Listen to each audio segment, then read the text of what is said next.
ada yang namanya Sekber, ada yang namanya Forkom, ada yang namanya yang di Jawa, yang di Sulawesi Selatan, 3 yang besar. Oke, dan ini mereka mau bikin Poskora, yaitu pos komando rakyat. Bukan ya, posko ya, posko. Posko relawan Anies, Poskora ya. Posko itu pos komando ya, pos kontrol apa. Posko yang dibentuk Forkom relawan Anies ya. Dan yang menginisiasinya adalah Tata Ujiati ya. Oke. Menarik ini ya. Ya mudah-mudahan terwujud. Saya membayangkan tentu tidak gampang untuk, ya mudah-mudahan semangat para relawan ini mampu mengalahkan siapapun pihak yang ingin mencurangi pemilu. Karena kita ingin pemilu itu yang jujur dan adil. Jadi siapapun yang terpilih ya nggak apa-apa, yang penting jujur dan adil.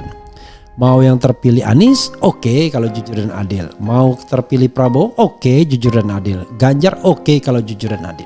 Nah, jujur dan adil dulu. Nah, baru kemudian kalau mereka terpilih, baru kita tagih nanti visi dan misi mereka untuk mensejahterakan rakyat, tentunya sesuai dengan amanat konstitusi. Dan berikutnya ya apa yang mereka janjikan kepada masyarakat, kepada rakyat. Kalau Anies kan janjinya, kata kunci dari Anies itu adalah adil, keadilan ya. Jadi menghadirkan keadilan sosial bagi seluruh rakyat Indonesia, itu yang paling penting sesungguhnya. Karena keadilan sosial itu, adil itu, kita bisa hidup tanpa kesejahteraan, tapi kita tidak mungkin hidup tanpa keadilan. Karena adil itu substantif ya, tidak hanya urusan makan tapi urusan hati, pikiran. Jadi orang yang diperlakukan tidak adil justru nggak bisa makan, nggak bisa menikmati hidupnya. Karena merasa walaupun dia disejahterakan, tapi merasa diperlakukan tidak adil, itu sesuatu yang pasti rasanya tidak enak ya.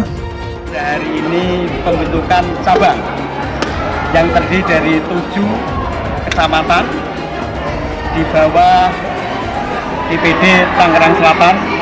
Ini menjadi sebuah amunisi yang luar biasa. Kami semuanya tentu harus berkolaborasi untuk mewujudkan cita-cita bersama. Rela Batin ini ada juga di luar Sulawesi Selatan. Jadi ada di NTB, Papua, Maluku, termasuk ada beberapa di Kalimantan. Jadi dia memang fokus di 11 provinsi ini. Sudah ada skema Pak untuk kampanyenya atau ke depan seperti apa? Sosialisasinya akan yang seperti konkretnya? apa? Yang konkretnya jaring laba-laba itu, membangun jaringan sampai ke bawah. Itu yang paling penting kita bangun. Dan ini kan bukan cuma Rela Batin. Kita sekarang punya 74 simpul relawan yang ada di Konfederasi Nasional Relawan Anies. 74 itu tersebar di seluruh Indonesia. Relawan Anies Baswedan dirikan Poskora di 81.000 desa, cegah kecurangan Pilpres 2024. Dikutip dari liputan6.com Jakarta, relawan pendukung Anies Baswedan mulai mendirikan posko pemenangan dan menangkal hoax.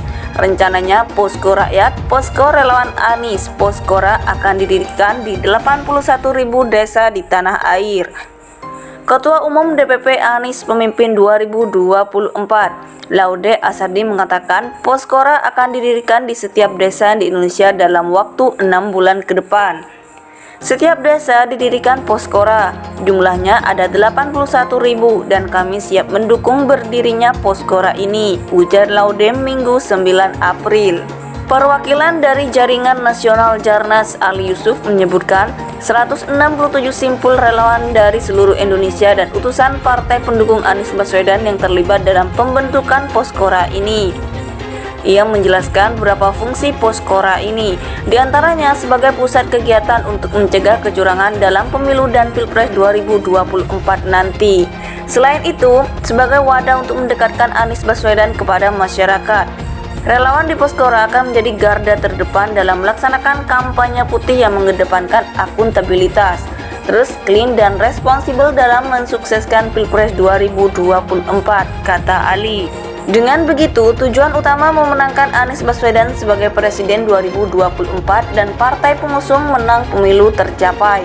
Lebih jauh dikatakan Ali, Poskora merupakan strategi dari Forkom untuk mengisi celah kosong yang selama ini masih belum maksimal dilakukan oleh partai pengusung Anies Baswedan. Sehingga konsep sinergi dan kolaborasi yang menjadi dasar pergerakan simpul relawan Anies Baswedan menjadi optimal dan berdaya hasil tinggi. Posko ini juga nantinya akan dipantau melalui aplikasi untuk mengetahui perkembangan di masyarakat seperti apa, sehingga target satu desa satu posko bisa tercapai terangnya. Relawan Sobat Anies Putih Novizar menambahkan, posko ini tidak hanya sebagai pusat kegiatan para relawan, namun juga untuk seluruh rakyat yang memerlukan informasi tentang Anies Baswedan. Lebih jauh lagi, posko ini nantinya juga berfungsi untuk mencegah terjadinya kecurangan di TPS, kemudian melakukan kampanye putih dengan mengedepankan informasi yang benar dan bisa dipertanggungjawabkan. Poskora menjauhi hoaks, menjaga persatuan dan bertekad hanya membagikan informasi yang objektif dan faktual. Hal ini sesuai dengan kode etik relawan yang telah dirumuskan Forkom, tegas Novizar.